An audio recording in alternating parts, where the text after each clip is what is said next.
नमस्कार प्यारे विद्यार्थियों। स्वागत है आपके अपने चैनल पर।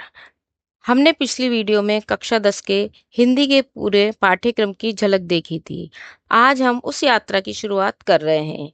पहला अध्याय साखी से है। कक्षा 10 आपकी जिंदगी का महत्वपूर्ण साल है। जो मेहनत आप आज करेंगे वही आपके आगे सपनों का रास्ता खोलेगी। तो चलिए पूरे उत्साह और ध्यान के साथ इस पाठ को हम समझते हैं। सबसे पहले हम कबीर का परिचय देंगे। तो कबीर का परिचय जानिए। कबीर का जन्म 1398 में काशी में हुआ माना जाता है।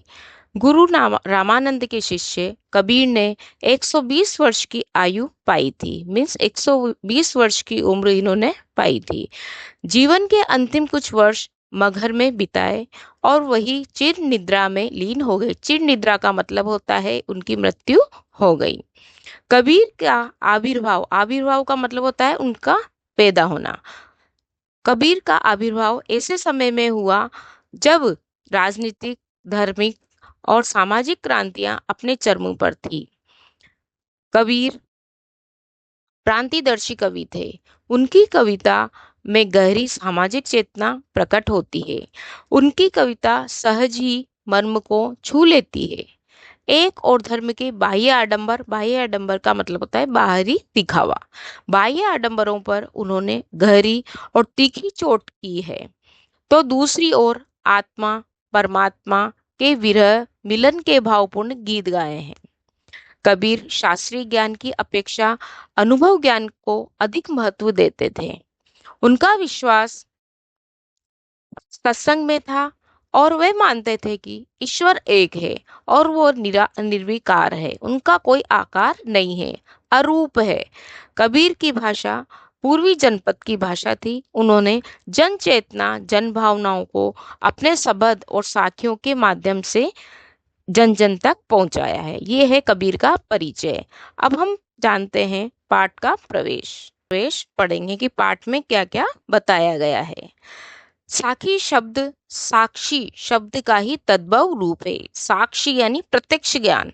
साक्षी शब्द साक्ष्य से बना है जिसका अर्थ होता है प्रत्यक्ष ज्ञान। यह प्रत्यक्ष ज्ञान गुरु शिष्य को प्रदान करता है। संत संप्रदाय में अनुभव ज्ञान की ही महत्ता है, शास्त्रीय ज्ञान की नहीं। कबीर का अनुभव क्षेत्र विस्तृत था। कबीर की जगह जगह भ्रमण कर प्रत्यक्ष ज्ञान प्राप्त करते थे। अतः उनके द्वारा रचित साखियों में अवधी, राजस्थानी, भोजपुरी और पंजाबी भाषाओं के शब्दों का प्रभाव स्पष्ट दिखाई देता है। हर जगह इनकी भाषाओं का स्पष्ट रूप से प्रभाव दिखाई पड़ता है। इसी कारण उनकी भाषा को पचमेल खिचड़ी कहा जाता है। कबीर की भाषा को सदुकड़ी भी कहा जाता है। साखी वस्तुतः दोहा छंद है। दोहा का मतलब छोटा सा छंद है जिसका लक्षण 13 और 11 के विश्राम से 24 मात्रा होती है। प्रस्तुत पाठ की साखियां प्रमाण है कि सत्य की साक्षी देता हुआ ही गुरु शिष्य को जीवन के तत्व ज्ञान की शिक्षा देता है। यह शिक्षा जितनी प्रभावपूर्ण होती है उतनी ही। अब हम दोहा का विस्तृत पूर्वक अध्ययन करेंगे। आइए, पहली साखी है। ऐसी वाणी बोलिए मन का आपा खोई, अपना तन शीतल करे औरन को सुख होए। वाणी, वाणी का मतलब होता है वचन या बोली। आपा, आपा का अर्थ होता है अहंकार। तन शरीर, शीतल ठंडा, औरन को यानी औरों को। कबीर दास जी के अनुसार जब तक व्यक्ति के मन में मेरा अर्थात अहंकार का भाव विद्यमान रहता है तब तक वह द्वेष और घृणा की ही वाणी बोलता है। किंतु मन में ईश्वर भक्ति का भाव आने पर प्रेम, स्नेह और करुणा की वाणी फूटती है, जिससे बोलने वाला और सुनने वाला दोनों ही सुख और शांति प्राप्त करते हैं। वाणी की मृदुता व मधुरता जीवन में आत्मिक शांति और सुख प्रदान करती है। तो कबीरदास जी ने यही कहा है कि हमको ऐसी वाणी बोलनी चाहिए ताकि दूसरों का मन भी शीतल करे और खुद को भी सुख की प्राप्ति हो। अब है हमारा दूसरा दोहा। कस्तूरी कुंडली बसे मृग ढूंढे बनमाई, ऐसे घटी घटी राम है, दुनिया देखे नाही। कबीरदास जी कहते हैं कि मनुष्य के मन में परमात्मा का वास होता है, घट घट में वास होता है। शक्ति का स्रोत हमारे भीतर ही है, हमें इसका ज्ञान नहीं है, लेकिन हम अज्ञानतावश उसको बाहर ढूंढते फिरते हैं और अपने भीतर ढूंढने का यत्न नहीं करते हैं। भ्रम यह है कि हम यही भूल जाते हैं कि मृग जैसी हमारी दशा है, उसकी नाभि में ही कस्तूरी होती है, पर उसे उसका कोई बोध नहीं होता है और उस सुगंध की कारण वह दर दर भटकता रहता है। इस प्रकार से कबीरदास जी ने इस दोहे को समझाया है। कस्तूरी नामक एक सुगंधित पदार्थ है जो मृग की नाभि में पाया जाता है, और कुंडली का अर्थ होता है नाभि, जो हिरण की नाभि में होती है। घटी घटी यानी घट घट में वो अज्ञानतावश वो हिरण ढूंढता फिरता है, इसलिए हमको अपने हृदय में ही ईश्वर को खोजना चाहिए। तीसरा हमारा दोहा है, जब मैं था तब हरि नहीं, अब हरि है मैं नाही, सब अंधियारा मिट गया, जब दीपक देखा माही। इसका मतलब होता है कि जब मैं था तब हरि नहीं, जब मैं था तब हरि नहीं, अब हरि है मैं नाही। जब मैं का मतलब होता है अहंकार। जब मेरे मन में अहंकार की भावना थी, जब मेरे मन में अहंकार की भावना थी, तब मेरे मन में ईश्वर नहीं थे। तो कबीर के अनुसार यही कहा गया है, जब तक मैं अर्थात अहंकार का मन में भाव था, तब ईश्वर का वास वहां नहीं था। केवल मन में अज्ञान रूपी अंधकार ही समाया हुआ था। जब ज्ञान रूपी दीपक स्वयं के स्वरूप को पहचानना, तब मन में छाया और अज्ञानता दूर हो गया, मन निर्मल हो गया और ईश्वर की अभिन्नता का अनुभव हो गया। इसका मतलब हुआ, इस अर्थात जब मैं था अहंकार में का मतलब अहंकार, तब मुझे ईश्वर की प्राप्ति नहीं हुई है। अब मेरे मन से जब अहंकार स्वतः ही समाप्त हो गया, तो मुझे ईश्वर की प्राप्ति हो गई है। अगला हमारा दोहा है, सुखिया सब संसार है, खाए अरु सोवे, दुखिया दास कबीर है, जागे अरु रोवे। सुखिया का मतलब सुखी, खाए का मतलब भोजन करना, अरु का मतलब और, दुखिया दास ईश्वर का भक्त। तो कबीरदास जी कह रहे हैं, सांसारिक विषयों से में लिप्त लोगों को व्यंग करते हुए कबीरदास जी कहते हैं कि उन्हें विषयों से फुर्सत नहीं है, वो आराम से खा पी करके सो रहे हैं। वे हरि को विरह को क्या जाने, उनमें अपने इष्ट के लिए तड़प नहीं है। सत्य है कि इष्ट प्राप्ति के लिए कष्ट उठाना पड़ता है। कबीर संसार को विषय वासनाओं में लीन और ईश्वर भक्ति में ही हीन देखकर दुख का अनुभव करता है। अगला दोहा है हमारा, विरह विहंगम तन बसे, मंत्र न लागे कोई, राम वियोगी ना जीवे, जीवे तो बोरा होय। विरह का मतलब होता है वियोग, भुअंगम सांप, तन का मतलब शरीर, मंत्र उपाय, वियोगी का मतलब होता है विरही, बोरा का मतलब होता है पागल। कबीरदास जी कहते हैं कि जब ईश्वर का विरह रूपी सांप तन में बस जाता है, शरीर में बस जाता है, तो उसका कोई उपाय नहीं होता। वो तो ईश्वर के विरह में ही तड़प तड़प कर मरता है। अगर वो जीता भी है, तो वो सिर्फ बोरा होकर के ही जीता है। अर्थात विरह व्यथा विष से भी अधिक मारक है, यानी दारुण है।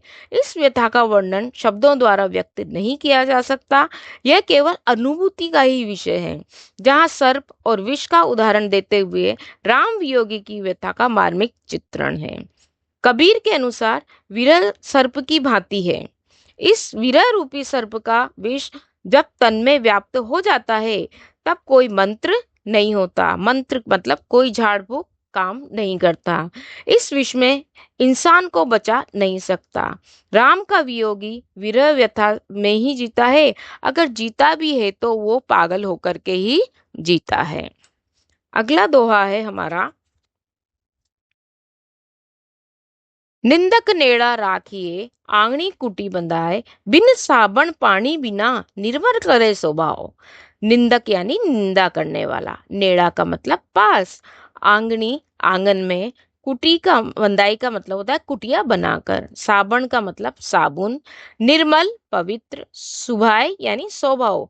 कबीर दास जी कहते हैं कि निंदक की उपेक्षा करके उसको आदर सहित अपने आंगन में कुटिया बनाकर अपने निकट स्थान पर रखना चाहिए। नेड़ा का मतलब पास। तो निंदा करने वाले को हमेशा अपने पास रखना चाहिए।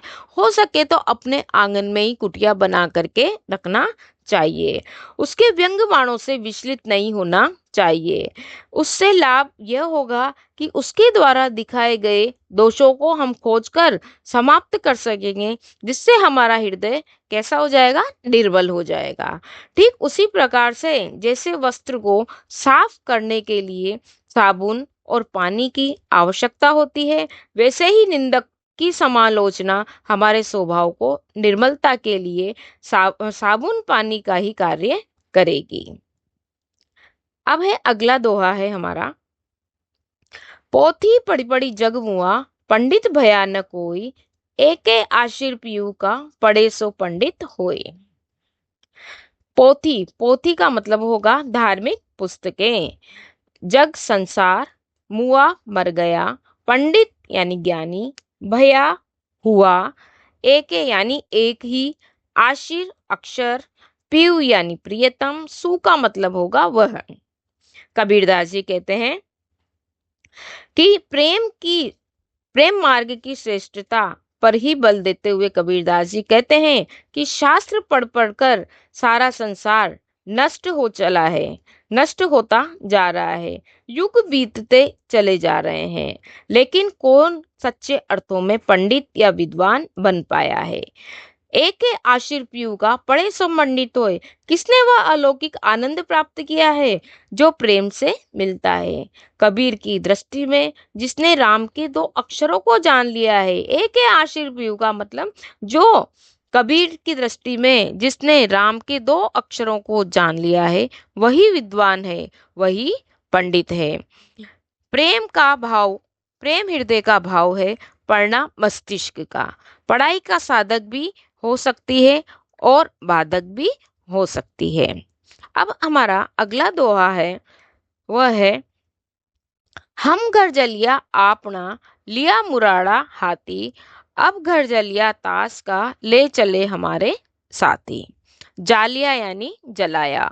मुराड़ा का मतलब होता है जलती हुई लकड़ी। जालो का अर्थ जलाओ। ताश का उसका। जे मीन्स जो। इस दोहे में कबीरदास जी कहते हैं कि मैंने माया मोह के केंद्र इस संसार को जला दिया है। मैंने माया मोह के केंद्र इस संसार को पूरा नष्ट कर दिया है, जला दिया है। ईश्वर प्राप्ति के मार्ग में चलने को इस घर का सांसारिक बंधन माया मोह को भस्म करना पड़ता है। जैसे कि ज्ञान की प्राप्ति के लिए, भक्ति मार्ग पर चलने के लिए काम क्रोध मोह आदि विषयों का त्याग करना होगा, क्योंकि यही ज्ञान की प्राप्ति है, यही ज्ञान में बाधक तत्व है। अतः जो भी इस ब्रह्म की ओर चलने के लिए मेरा साथी बनेगा, उसे ही मैं घर जला दूंगा। अर्थात हम घर जलिया आपना। मैंने, कबीरदास जी कहते हैं कि मैंने अपने घर को जला दिया है, अर्थात मैं विषय वासनाओं से दूर हो गया हूँ। अगर कोई भी साथी जलती हुई मशाल लेकर भक्ति की जलती हुई मशाल लेकर मेरे साथ जो भी चलना चाहे, तो मैं उसका घर भी जला दूंगा। अर्थात घर जलाने का मतलब है मैं भी उसको विषय वासनाओं से दूर कर दूंगा और उसके मन में भक्ति भावना को मैं भर दूंगा। इस प्रकार से हमारा ये साखी साखी का चैप्टर कंप्लीट होता है। आपको समझ में आ गया होगा, आशा है। आप इसको सब्सक्राइब करें, चैनल को लाइक करें। धन्यवाद।